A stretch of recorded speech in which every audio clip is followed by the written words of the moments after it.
to another episode of Open Spaces with Sierra Bernice. And y'all, I am super excited.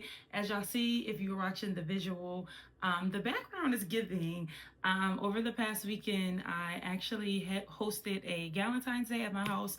I didn't get into my actual studio where I normally record the podcast at. And I'm honestly like testing out new different backgrounds and locations. So I felt like, you know what, since the house was decorated, I will record this episode in the background of the love theme. And today, honestly, we have a little bit of a deeper meaning to, not really, I don't want to say a deeper meaning, but we're in the theme of love. And although this podcast is about doing the work and personal development and being authentic to ourselves and growing and all the good things, right? I wanted to specifically talk about the one key part of loving yourself and also just being able to love other people. And y'all, that's healing. Healing. So I'm sure when you chose this episode to listen to, you was like, "Ooh, I need some healing," and that's why you're here. And I appreciate it too much. I have my notes on my iPad, so if you are watching the video, I probably will be looking down, just to kind of make sure I'm staying on track. Cause y'all know how I get. Bear with me. I said a little prayer before I recorded this because I was like, you know what? I need to make sure that whoever is listening to this episode is getting the message that they need to get and receive, because sometimes I'll go to listen to things and it'll be right on time. It'll be the moment that I needed to hear that one message or that one word. So I hope that somebody gets something out of this. I'm going to go into a little brief recap, to be honest. I'm not going to get all crazy because I feel like we just talked last week. I've been doing good, y'all. I've been doing good. I was a little late last week, but it was hectic and busy with the Super Bowl and everything. That kind of threw me off track. But nonetheless, I still put out my episodes. And here I am a week later. So to be honest, nothing really changed. I just told y'all that I had a Valentine's Day party at my house. My friends came over. We all enjoyed each other. I don't even know if we really played games. I think we honestly was just like in our music bag and we just decided to like sing old R&B songs and like dance to party music. It was crazy. It was fun. Maybe I'll clip in on the visual some clips from the Saturday night.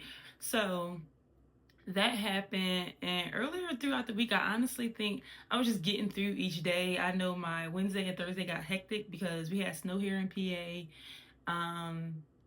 And then what happened? Oh, I started my second set of classes last week. So I had my 2 English classes, and one of them ended up getting canceled because of the snow, but I still like introduced myself to a new part of my day and a new part of my week. So that was a little bit, adjustment. And then on Thursday, I was just doing a whole lot, and Friday I had to teach a class. So yeah, it was typical busy week for Sierra.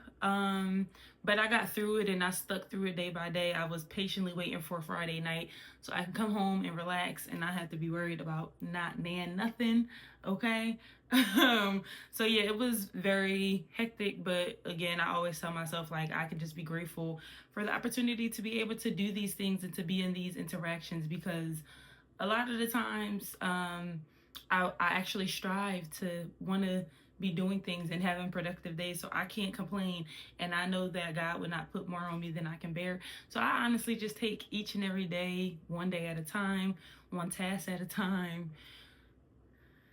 Yeah, okay. It'd be a lot, but we getting through it, okay?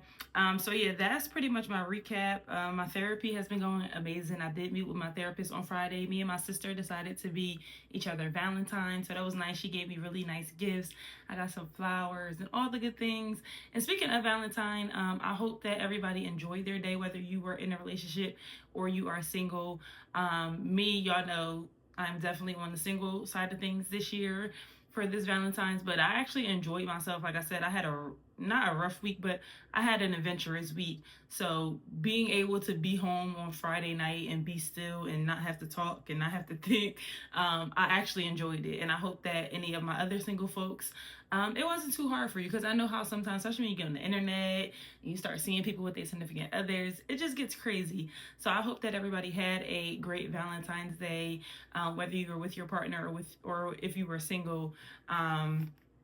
But yeah, that's pretty much what happened. So, well, let's get into it, because I don't want to, y'all, I'm not gonna lie to y'all, I'm all dialed up and I did all of this and I made sure that we had some visuals and that I got this podcast out, because on Monday, when this podcast episode drops, I will be in class all day. So I was like, yeah, let me do my job and do what I need to do and be prepared so that I don't have to, what they say, stay ready so you ain't gotta get ready. That's what I'm doing. But yeah, you guys will get this on Monday afternoon. So as you guys can see, I named this podcast The Truth of Healing, knowing all the things about healing. And I feel like I'm gonna dip into different parts of healing. Y'all know I love giving real life examples, but I just want to get into it, and I really want people to understand that healing is not a one-time thing. It's definitely not a single moment of the, oh, I did it, and then you're done, right? Unfortunately, the way that the rules go in this life here that we live, healing is going to be a reoccurring thing. It may not be for the same lessons, it may not be from the same things that you need to get healed from, but best believe you're going to have to heal more than once, right? So I'm just going to read this. Healing isn't a single moment of breakthrough. It's an ongoing journey that requires intentionality, self-awareness, and commitment. Before I get into everything else, hold on, give me 2 seconds, because I know I had this up. I want to read y'all actually the definition of healing, because y'all know me. I'm a definition type of girly. You know, I love to teach. So the Google definition says that healing is the process of making or becoming sound or healthy again. And I love this definition, because people can think that, like I said, healing is a one-time thing, when it's going to be series of different things that you are going to have to heal from. And also, the part that makes this definition sticks out to me and connects more to what we're going to talk about in this episode is the process of being healthy again. I stand on that, because I feel like when it comes to the trauma that we've endured, the experiences that we've experienced, and they have caused us to either be hurt, sad, angry, all the different emotions, right? All the different feelings, all the different things. And when we begin that process to heal, then we get to be healthy again, right? We get to be back to that authentic version of ourselves, whether it's you being that person that's healing your 12-year-old self or your 6-year-old self, right? Everybody has different experiences from different timelines and different phases in life. For me, I feel like right now I am healing. What part of Sierra am I healing? Personally, I want to say I'm probably healing that 11, 12-year-old version of me. I probably could definitely go back a little bit more, but I haven't been able to peel back more of my very, very young days of childhood with my therapist yet. We're working on it. But I feel like the 11 to 12 mark was when I start to become unheard, unseen, misunderstood. So that's the girl, that's the version that I am healing right now. That little 11-year-old, 12-year-old Sierra. So yeah, think about it for yourself. What part of yourself are you actually healing right now? And it doesn't necessarily have to be a part of your childhood. It can be literally maybe a couple of months ago, maybe a year ago. Maybe you just went through a situation and it really broke you, and you really feel like either in that moment or in this current moment that you will not be able to get past this and you will not be able to move on. For one, I'll tell you, you will. But think about that person, that version of you that you want to heal. And before I go on into the next thing, because it just kind of popped into my head, here's the one thing that I think people don't understand about healing. The way that I see healing is you're only healing the version of yourself that was broken. I'm going to say that again. When you are healing, you are making healthy again, as I should say, as the definition, right? The process of making yourself healthy again based upon whatever broke you before, whether it's a relationship, whether it's a opportunity that didn't fall through, whether it's a loss of a family member or a loved one, right? All these different things can cause us to be broken inside, whether it's emotionally, whether it's mentally, whether it's physically. Sometimes it's a combination of both, and even spiritually, right? But we get broken left and right in life, and unfortunately, it's never gonna not happen. But the best part about it, and this is something that I see for myself too. I love the resilience I have. I love the opportunity that I can bounce back and just be like, you know what? I done went through this, it done broke me, but now I know I can't sit in this, and I have to start healing these wounds. I have to start healing the grieving of a relationship or the grieving of a lost one, right? I can't get stuck in this. And I feel like I've talked to y'all about this before. I'm not a person who likes to sit into the agony, into the anger, into the frustration, into all of the things, right? I don't like to do that because, for one, I'm a solution-based people. I help people change their lives on a regular, okay? So what does it look like me being stuck in something? And I've been stuck in situations and in depression and anxiety and all those things for far too long in my life. And I agreed to myself then, when I realized it and when I recognized it, that I will never do that again. I will never be stuck in a situation like that. I will never allow myself to succumb to that brokenness. And I actually talk a lot about this in my book too, but we're not gonna get into that, right? We gonna learn more about the book when the book time is coming. But that is the gist of the book. You get to learn about all the broken moments that I had growing up and just throughout life. And I know that many people will be able to relate to it as well. So yeah, we are always, unfortunately, going to have to get healed or be back healthy again from something, right? So I just wanted to give y'all that before I actually got into the breakdown of my notes. So for this segment of the podcast episode, I want to talk about the misconceptions of healing. So there are many, many misconceptions of healing, right? One of them I already talked about. People think that, oh, I healed from this situation, so now I'm done. I'm healed. I don't have to heal from anything ever again. I'm cool. I was broke, right? Something broke me, whether it was a relationship, whether whatever, right? Something broke me, and now I'm back to my normal self. I'm healed. I'm done. That is a huge misconception. Healing, what they say here, healing is not it's a marathon, right? It's going to take you some time. You're gonna have to get through different levels and get through different hurdles, right? It's not just a one size fit all thing. And then another thing that I kind of added was that many people think that healing is a destination. Once you fix something, you're done. And basically what I just said, that's not really true. Another misconception that I wrote down was that healing is actually cynical and layered. So this is something that I feel like people don't realize. You may think that, oh, you healed from your past relationship and now you're going to move on. And this is honestly one of my biggest fears, but I'm ready for it. I ain't gonna lie to you, I'm ready for it. So in this example, you could think that you did all the therapy, you did all the work, and you healed with your therapist, and you worked through your previous relationship and all the things that it did to you and shaped you, and you kind of feel like you're back to yourself. But then you go and get in a new relationship, and then you start to experience something that triggers you, but triggers you in another way. And then you start to pull out deeper wounds that you didn't think were there. You thought you figured out everything from your therapist, from you doing the work. And then you start to realize, yeah,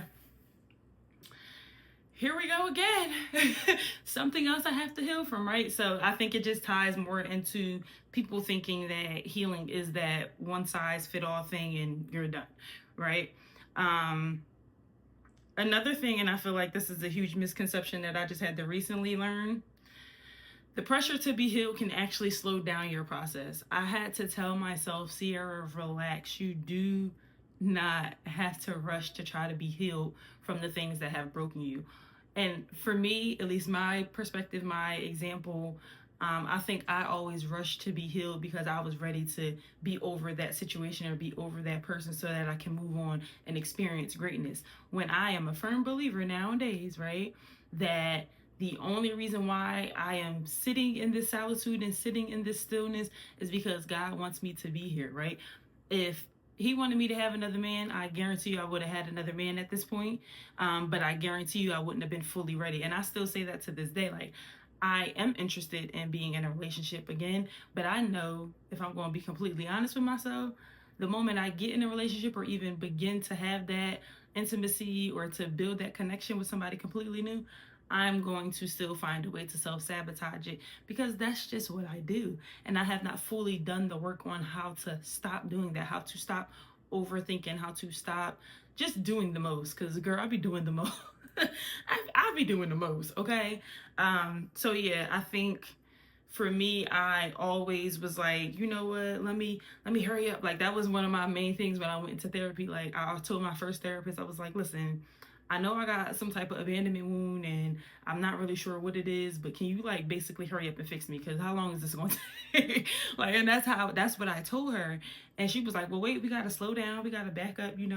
This is going to take some time. And she was talking like 10 weeks on strictly just abandonment. And I'm like, girl, I don't have time. Like, I'm ready to move on. But imagine if I didn't listen to my therapist or if I didn't actually slow myself down and say, you know what, just enjoy the process. Just enjoy the opportunity to me to even acknowledge the fact that I have some issues that I need to work through, right? Rather than trying to rush through them, because rushing through them is only going to keep you flat on your face right where you at to begin with. And that's not really getting us anywhere. So yeah, I think there's a lot of misconceptions of healing, but I believe my biggest one that I stand on is that many people think healing is just a one stop, and once you're done and you reach that destination, it's done. That ain't the truth, okay? You always got to heal.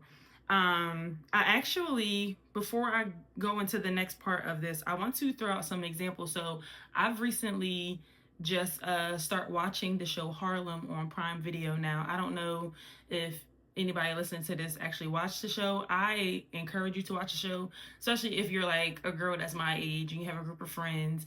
But it basically centers around a group of friends in their 30s. I think they start the show in their 30s.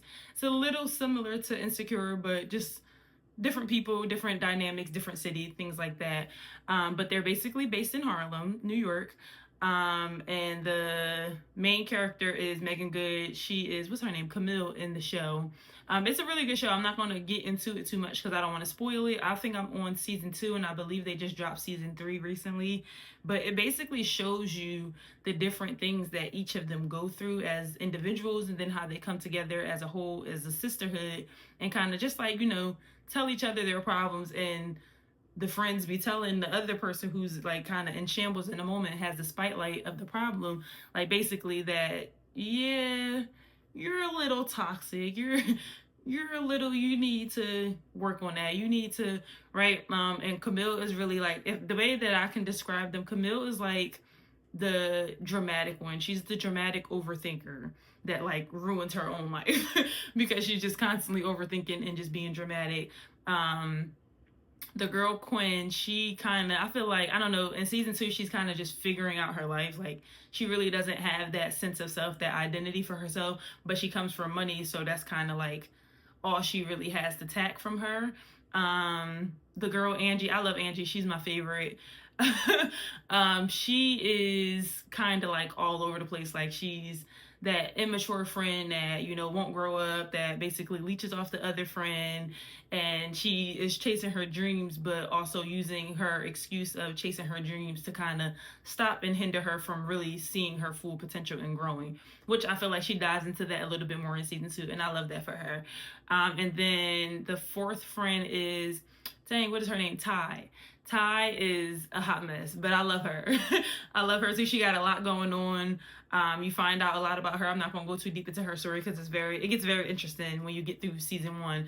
But Ty is just all around. She has a lot of connection issues. I say I relate to Ty a lot in certain aspects because she doesn't know how to build meaningful connections, and she's kind of just like that selfish person that really is only focused on her career and bettering herself financially, and then of course being with her friends, but she doesn't have that connection to another human being and care about building a relationship. She kind of is like the avoidant attachment style, if you will, think of, in that aspect of it. So it's a really good show.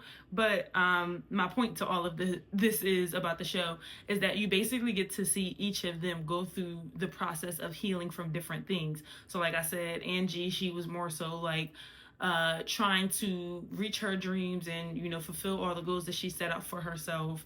But things start getting in the way. She starts to really kind of doubt herself. But then once she hits those many breakthroughs that have broken her, she starts to realize that, you know what, I've gotten through so many different things, I can get through this. And she starts to build herself up. So she's healing herself from that. Camille, she went through a huge breakup.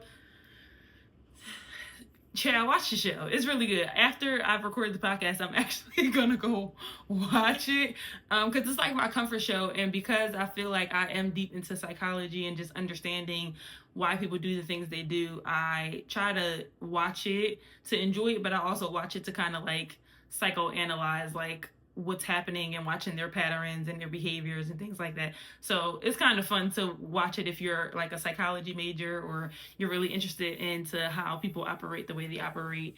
But you basically get the gist of how everybody has the opportunity to experience that thing that breaks them, and then you get to see them healing, and then you get to see them healing as not even individually but also as a group. So I kind of wanted to add that part in there, because even when I thought about doing this episode, I was like, you know what, I kind of want to add in like a TV show example, and I had to think about, okay, but what am I actually watching other than my House of Pain reruns, because y'all know that's just what I get into. But that's a show that I recommend. Like I said, it's on Prime, and I believe it is 3 seasons now, and I'm on season 2, so maybe we'll talk more about it. And let me know if you're watching this on YouTube, if you actually watched the show, or if you're listening to it on audio, let me know your thoughts if you haven't watched it and you start watching it. All right, so the second part that I want to get into when it comes to healing is really looking at healing as a lifestyle. And sometimes, y'all, I'm not gonna lie, the lifestyle get tiring. And I feel like I talked about this before in a previous episode. I think that we forget to realize and acknowledge that when we choose to have that better life, when we choose to grow and, you know, get back to that authentic self and heal that inner child or heal whatever, right, part of our lives that we are trying to heal, I think we don't realize that this is going to be a constant thing. And it is now not just a choice to change and a choice to heal and a choice to grow, but it's a lifestyle. Some days I actually laugh at myself because between school, work, recording the podcast, pushing content as a digital creator, doing all these things, I always sit back and I'll be like, man, can I just not? can I just have a different lifestyle, like, for a second? But I have to realize that I asked for this, right? I've always wanted to grow. I've always known when I was in those moments of weakness and all those moments of brokenness that I knew that there was a greater side. But this is the thing that people don't realize. When it comes to getting that greater side, you have to constantly work for it. That's why I named this season Do the Work. And y'all, I'm actually sad because I checked to see what episode we were on, and I believe this is episode 17. So the rest of the episodes this week will complete season 6. So I have to start preparing for season 7, y'all. I didn't realize. I think it was because I did so much start and stop in this season. But yeah, season 7 is about to come, and I have to figure out a theme for it. So we might take a week off for next week, just as a disclaimer. I got to see if I can work through this or not. But back to this. Healing being a lifestyle, growing as an individual, becoming that better version of yourself. It's a lifestyle, y'all. And it gets tiring sometimes. But here are some of the things that I want y'all to kind of be aware of when it comes to having a healthy lifestyle. The number one thing that I can encourage you to do while you are healing and you are making it a lifestyle, you are being intentional about healing, is that you have to be self-aware. And most of us are. Many of us are, especially if we have that tug on us, like, I know that I feel like this, but I want to kind of ignore that voice in my head or ignore that gut feeling. I need us to start being real with ourselves. And I feel like I've said this before. Self-awareness is literally, it has to be a daily practice. It has to be something that you do all the time. I tell y'all all the time, I self-reflect at the end of my night, and then even in moments throughout the day, I'll stop and I'll just kind of be still and I'll be present and I'll be like, how do I actually feel right now? Right? Is there anything that I'm kind of running away from? Is there anything I need to lean into? Right? I am being aware of self, because if I constantly just move around and keep myself busy to avoid things, then I'm not healing myself, right? I'm not being present. I'm not setting the opportunity for me to grow, right? So we need to make sure that we are practicing that self-awareness on the daily, right? This is one of the things that I actually want y'all to try, because I've been doing it, and I probably don't have my list. So I might have to just do a whole nother episode on this, but there's pretty much, matter of fact, I probably can look it up while I'm here, but there is an exercise that my therapist has me doing right now, and I encourage everybody to do this, okay? So we're pretty much working on the cognitive behavior therapy, looking at some of those things, and pretty much we are on cognitive distortions. So cognitive distortions are basically irrational thoughts that shape how you see the world, how you feel, how you act. It's pretty normal. Like, many of us go through the cognitive distortions, but we're not aware of them, right? We wouldn't think that some of these things were actual things. When she was reading me these things off this list, I was like, come again? I was like, I do that all the time. But it pretty much points out those thoughts that you have in your mind, because again, they're always going to come and they're very irrational. And this is one of the things I do when I watch the show Harlem. I pretty much identify their cognitive distortions when they're going through their issues and their problems in their life, and I get to see how other people are operating. And this is where we kind of get a lot of the patterns that we constantly repeat in our life, whether it's through life choices, whether it's through relationships and the type of people that we deal with and interact with, and even just the interaction with ourselves. So I'm going to read some of them, because I feel like this is something that will really help you make healing a lifestyle for yourself. And this is just a part of the self-awareness, right? Because I'm going to make you now aware of these cognitive distortions so that you can start to see, like, oh dang, I do that. Okay.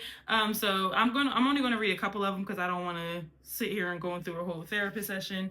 But I'm also going to plug this link in the show notes so that you guys can look at it yourself. So the first one is magnification and minimization. So it's basically exaggerating or minimizing the importance of events. You might believe your own achievements are unimportant, or that your mistake was excessively important. So I actually had one of these the week that she told me about this, probably a couple of days after we had our meeting, and mine was more so the magnification. So I ended up like missing an assignment for one of my classes, and I start like internally freaking out, like, oh my gosh, I'm going to fail this class, and oh my gosh, like, I can't believe, why would I do that? Like, why would I slack off? Like, oh my gosh, like, oh my gosh, right? That magnification from just that one thought, right? That one irrational thought that you missed the deadline, you got a 0 for the assignment, now I'm just going to completely fail. Are you kidding me? And that's kind of what I had to tell myself. And I think when I realized that I missed the assignment and I missed the opportunity to submit it, because I honestly think it was like one of those 11:59 deadlines, and I didn't get to it until a little bit after. And by the time I tried to get to it, it was locked. So it was just like, oh crap, I missed the mark. But I had to tell myself, and I was around my friends at the time, and it was like, nobody really fed into it. And I'm just like, are these, hello? Like, am I tripping? Do y'all hear me? But nobody paid me attention. So I had to like kind of step away from everybody and say, you know what? Let me look at that list of things that my therapist gave me and see. And long and behold, that's the first one on the list. And I ended up, so basically she has me picking out that cognitive distortion, and then she's having me pick the emotion that's surrounding it and what actually triggered it, and how can I redirect that behavior. So I basically wrote out the cognitive distortion, which was magnification. My emotion, I think, was frustration, and my redirection was pretty much telling myself, like, it's not the end of the world. Like, you got a 0 on one assignment, and maybe you can reach out to your professor to see if he can allow you to do it when you see him in class in the next 2 days. And that was that. Like, because one little zero Sierra is not going to make your whole entire grade for that one class that you've been in for 4 weeks make you have an F. So it's kind of just like wrapping yourself back into reality. But this is the thing, we have those thoughts, like we really do, and we don't necessarily know that these are things until we become aware of it.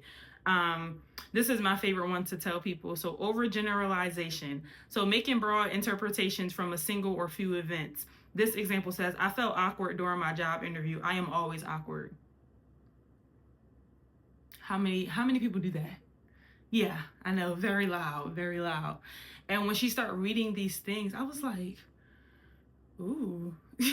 Another one of my favorite ones, which I don't think I personally do it, but I've seen people do it. And maybe I do, but I just, it hasn't been brought to me. So personalization, the belief that you are responsible for events outside of your control. My mom is always upset. She would be fine if I did more to help her. I know we got some people who do that. Another one is jumping to conclusions, interpreting the meaning of a situation with little or no evidence. I know for a fact I used to jump. You say jump, I say how high. Okay. I would literally make up these scenarios and just overthink and just think, okay, oh, well, you didn't do this because of this. And it's just too much, right? Too much. What's another one? Oh, this is one that I know I've personally dealt with, and I know many people, specifically women in my age bracket, have done this. Should statements. So the belief that things should be a certain way, right? I should be further than I am. That used to be my biggest thing. And now that I'm aware of it, when I get those statements, I say, you know what? I'm exactly where I need to be. Because I can say, oh, I should be here, or I should be doing this. I'm doing exactly what I need to be doing in this moment, right? Staying present, not focusing on the future, not dwelling in the past, right? Those should statements get a lot of people. So I encourage y'all to check that list on out.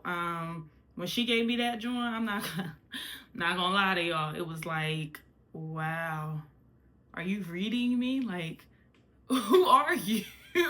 But no, it's definitely a way for you to become self-aware a little bit more and practicing. And she has me basically doing that every single day as much as possible. Anytime I have those irrational thoughts, she wants me to journal them down. So now I'm becoming self-aware of, for one, that thought that keeps popping up, because that's one thing thoughts are going to do, especially when you feed into them. You're so used to living your life in that manner that you don't see nothing wrong with it. It's your normal part of your upbringing. So that's the normal part of your life. Having that self-awareness and pointing out those distortions will actually help you say, you know what, I don't have to actually entertain this thought. Let's actually, because I'm growing and I'm getting older and I'm healing, let's actually identify what we just did and then figure out a way to redirect that thought. So the thought will come back, but you'll be able to, you know how to react to it. You know how to solve that irrational thought and kind of get it out of here. So I love that practice. I highly recommend checking in with your emotions and your triggers and things that just kind of pop up in your mind. Another thing that makes healing a lifestyle is self-compassion. So another thing that I've personally struggled with, I used to never have self-compassion for myself. It's so funny because I would have compassion for other people, but my self-compassion went out the window because I always wanted everything to be perfect. I always felt like, oh, those should statements, right? I should be doing this, or, oh, I'm doing this wrong, so I've technically failed, or I haven't been able to do this, so now I'm a failure, right?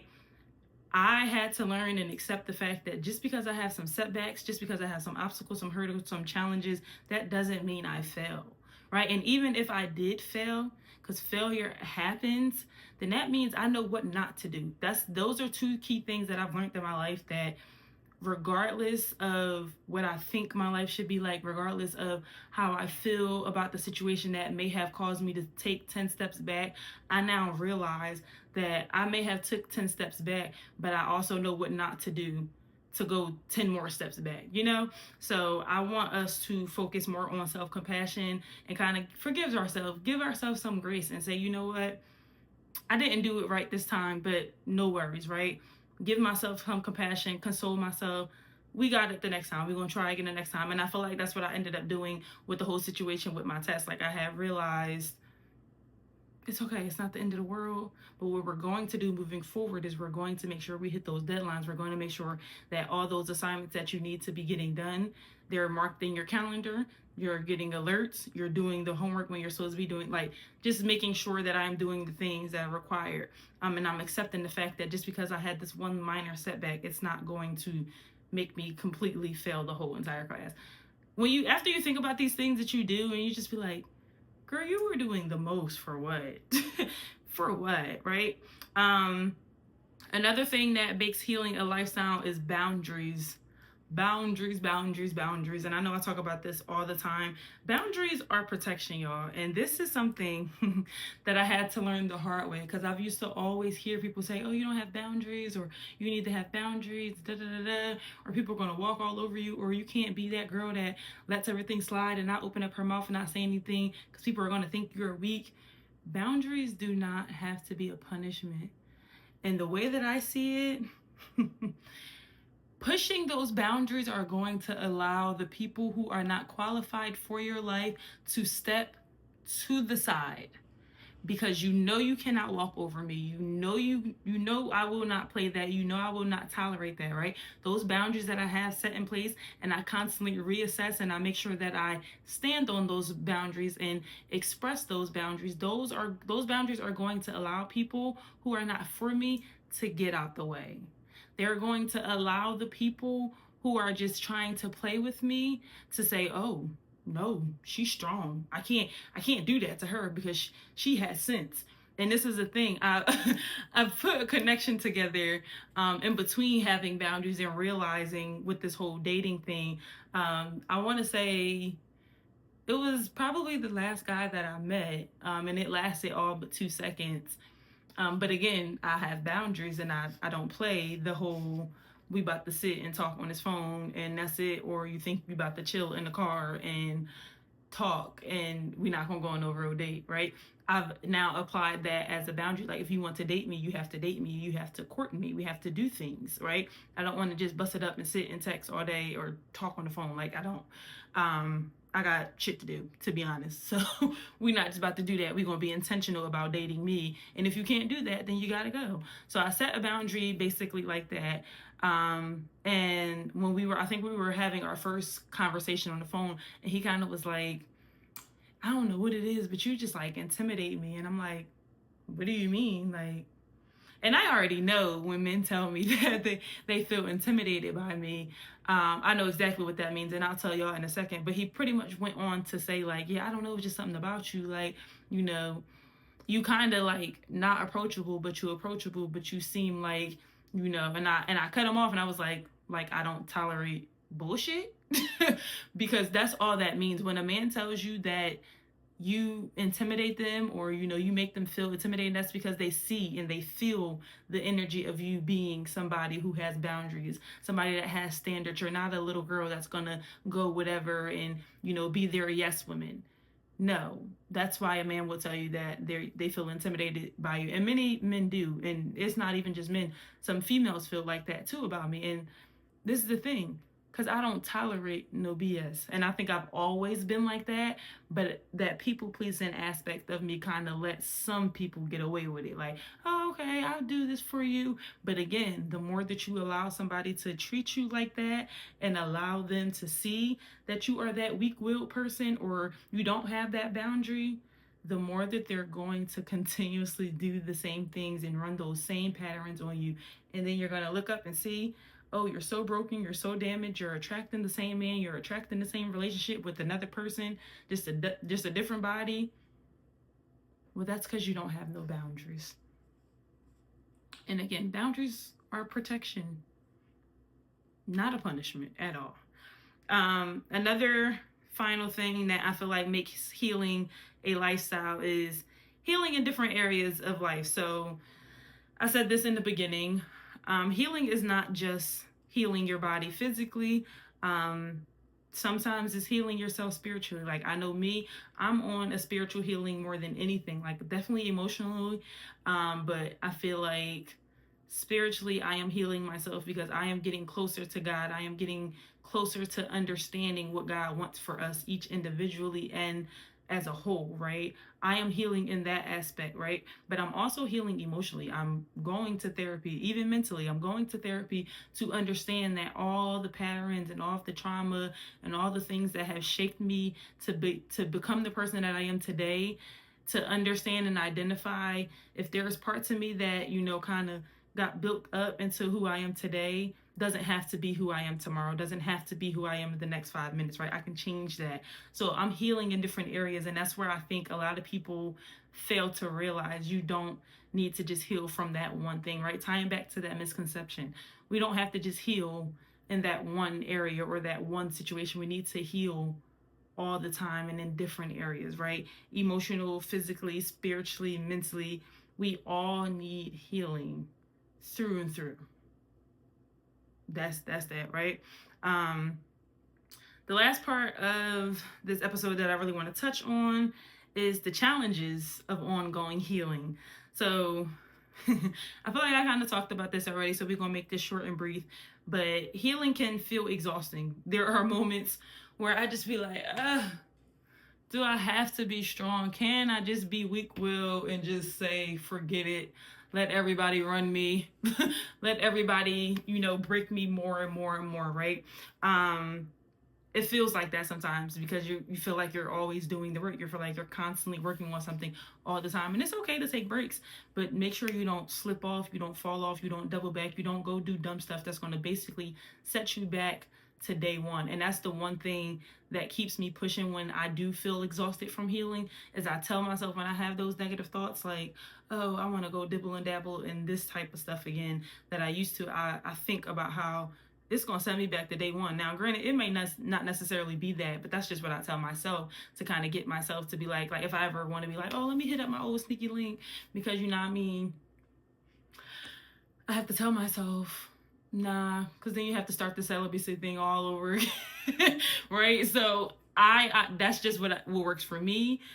You can find different things that kind of get you back into that mode of staying on that straight and narrow path of healing, but healing can feel super exhausting. You feel like you're always working towards something, which you are, but that's the reward. Even waking up day to day, and you may feel exhausted the next 3 days and be like, you know what? I done healed myself today emotionally. I done did something spiritually, and this is tiring. Like, I want to take a break. You can take a break for a little bit, but what we're not going to do is we're not going to backtrack. We're not going to take those 10 steps back intentionally just because we're tired of healing, because then you have to turn around and do 10 times more work to get back to where you just was at. It doesn't make sense. So keep going. I tell myself every time I wake up in the morning, I'll be exhausted just from getting through school, just from doing business, just from being friend, daughter, mother, all of the things. And then I tell myself, focus on a goal. Keep pushing through. It's literally what I tell myself every day. Any moment when I feel like, okay, I'm exhausted, I want to give up, I literally tell myself that, like, focus on a goal, keep going. Relationships may change as you evolve. I feel like that's something that I'm learning. Some of my relationships have not necessarily took a turn in a negative aspect, but things are changing because I don't require the same conversations. I don't require too much from anybody because I'm focusing on self, right? I am making sure that I am doing the things that I need to do to evolve for myself. So sometimes the relationships are going to change. Some people you're not going to be friends with anymore. Some things you're not going to be able to tolerate anymore. Like for me, I actually hate when men try to talk to me, especially a man that I know who they kind of are, because I already analyze people in their mind and just the way they talk and the way they come off. So men definitely, the relationship with men has evolved through this process of healing. I want to say even within my last couple of situations of when I went on dates and meeting new people, it was like, can we not? Actually, I'm going to opt out because I actually know where this is going and it's going nowhere. So I'm just going to go, right? Those relationships are definitely going to start to kind of get out of your way because you're evolving and you're being able to see past the clouded judgment, the putting them on a pedestal and liking them, and right, you're going to kind of get a little, that vision's going to be a little bit more clear. Those ears are going to be unclogged, right? We're starting to see that just because this person is this, that doesn't mean you have to deal with it, or just because this person has this, that you have to entertain that. Like, your relationships are definitely going to change, and it's going to happen as you evolve.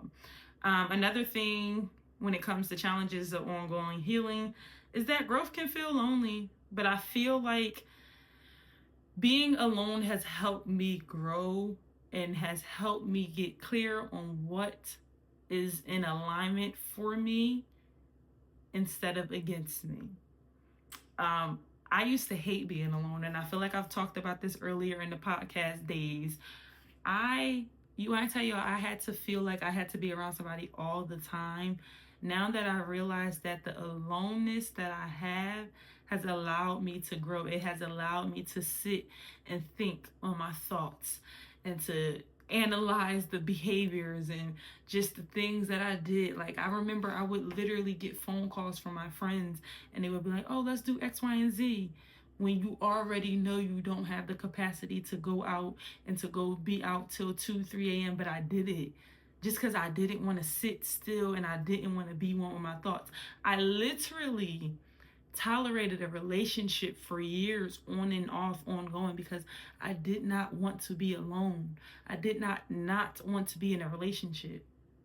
That sounds crazy when I say it out loud, but it's the truth.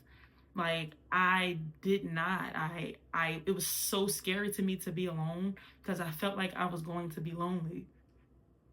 And I'm not. I actually enjoy my time. I know how to be to myself. I know how to love myself. I know how to, even when I have those moments alone, that I'm able to sit and either just enjoy the moment or sit and think to myself and reflect of how I've asked for this peace. I've asked for this quietness. I've asked for this stillness, right? So it can feel like it's lonely, but it's definitely necessary for you to get in alignment with the things that are meant for your life.